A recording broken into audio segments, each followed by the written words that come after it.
Oke, baik, ini adalah beberapa tahapan untuk mengatasi financial distress, lalu kemudian kita akan memperdalam beberapa tahapan tersebut. Jadi ketika perusahaan mengalami financial distress, yang pertama dilakukan adalah downsizing the operations. Downsizing artinya adalah menurunkan kapasitas produksinya, menurunkan kapasitas untuk beroperasinya, seperti itu. Kalau misalkan menurunkan kapasitas beroperasi, ya termasuk dalamnya misalkan pemangkasan labor, ya pemangkasan mesin-mesin dan seterusnya. Kalau misalkan operasinya yang udah diturunkan tapi masih tidak cukup, maka dilakukanlah penjualan aset, ya, atau ya penjualan aset, lalu kemudian restructure di equity seperti yang sudah dibahas di video yang lain. Kalau misalkan ini nggak cukup, maka dilakukan reformasi governance atau tata kelola dengan mengganti manajemen, dengan mengganti BOD, dengan memangkas jumlah board of director misalkan. Kalau misalkan ini nggak cukup, maka yang dilakukan adalah negotiate the debt contract, atau be acquired, dibeli oleh yang lainnya, perusahaan yang lainnya, atau file for bankruptcy, atau dinyatakan sebagai bangkrut. Nah, di sini dalam hal menjual aset, ya, Shilfer and Fishney tahun 1992 menyatakan ada yang namanya inefficient asset allocation dalam penjualan aset ketika terjadi financial distress. Nah, ini ada dua pilihan nih, menjual asetnya kepada insider atau kepada outsider. Insider industry artinya kepada perusahaan yang sama di dalam sebuah industri yang sama, atau outsider industry atau orang luar. Di sini insider no ability to pay. Dalam kondisi yang sama mungkin ya, punya tidak punya kemampuan untuk membayar karena sama-sama financial distress gitu ya. Misalkan dalam kondisi makro financial distressnya, satu industri tersebut tidak punya uang yang cukup untuk membeli aset dari satu perusahaan yang terkena financial distress. Sedangkan outsider industry, mereka punya uang gitu ya, punya huge cash. Tapi masalahnya kalau yang dijual adalah spesifik aset, insider tuh akan menilai aset tersebut tinggi, tapi outsider hanya akan menilai aset tersebut itu rendah, ya, lower value. Kalau spesifik aset, ya, misalkan asetnya adalah mesin bor gitu misalkan, ya. Orang yang di luar industri mining tidak akan tahu gitu ya nilai dari aset tersebut atau menghargai lebih rendah. Lalu kemudian kalau misalkan asetnya itu adalah general aset kayak komputer, ini relatif similar, ya, relatif sama menilainya baik dari insider maupun outsider. Nah, berikutnya di sini ada cost related financial distress. Ada beberapa biaya yang tidak langsung hadir gitu ya kalau misalkan ada financial distress. Yang pertama adalah kerugian kehilangan tax benefit dari debt dan depresiasi. Sebelumnya di video yang sebelumnya saya jelaskan kalau misalkan berhutang bagi perusahaan itu dalam tataran tertentu membawa manfaat atau benefit.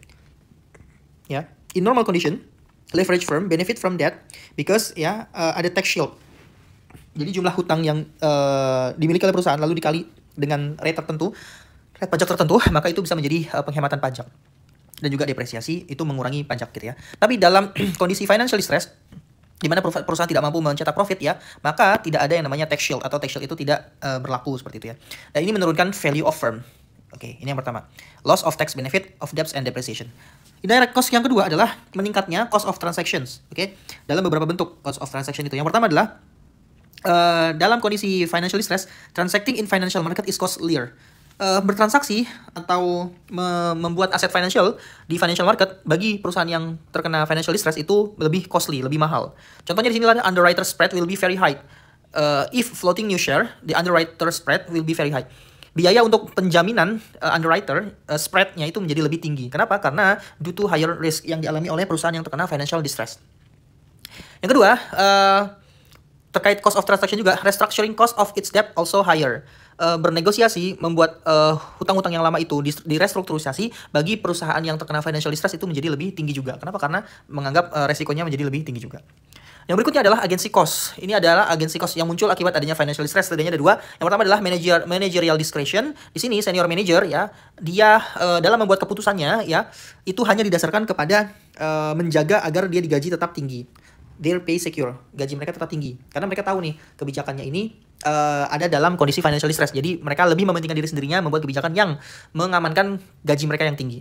Dan ini bertolak belakang dengan long term value benefiting shareholder, bertolak belakang dengan long term value yang seharusnya itu menguntungkan shareholder, seperti itu.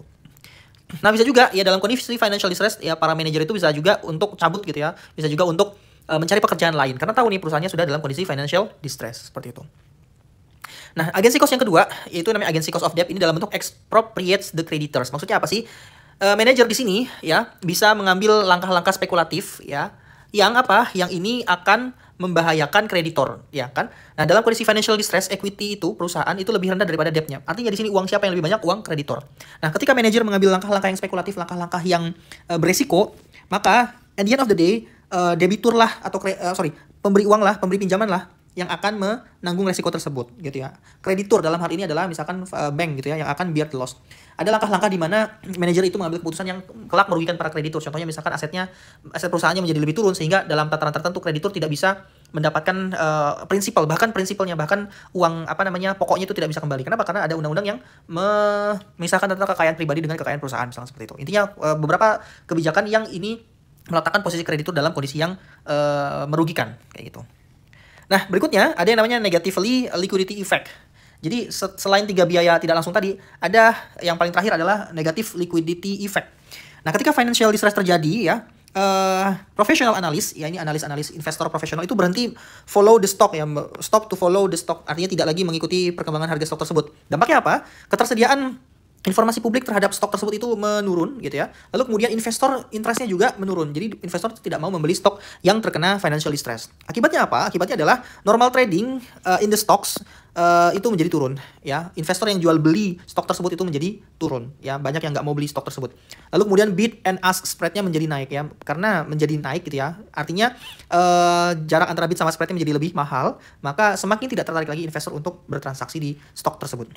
Nah, kemudian kemungkinan ada kemungkinan possibility of being delisted, ada kemungkinan untuk dihapus dari pasar modal ya, atau diberhentikan sementara, di suspend. Nah, terakhir karena di delisted ya, maka tidak ada lagi di pasar modal, atau transaksinya di suspend gitu ya. Once losses potential to raise equity funds, maka dia kehilangan potensi untuk menerbitkan equity baru atau mencari debt baru ya, maka terputuslah dia dari potensi untuk mendapatkan uang ya, maka semakin terpuruk ke dalam likuiditas gitu ya, dan kemudian akhirnya forced bankruptcy. Kemudian dia jatuh ke dalam kebangkrutan.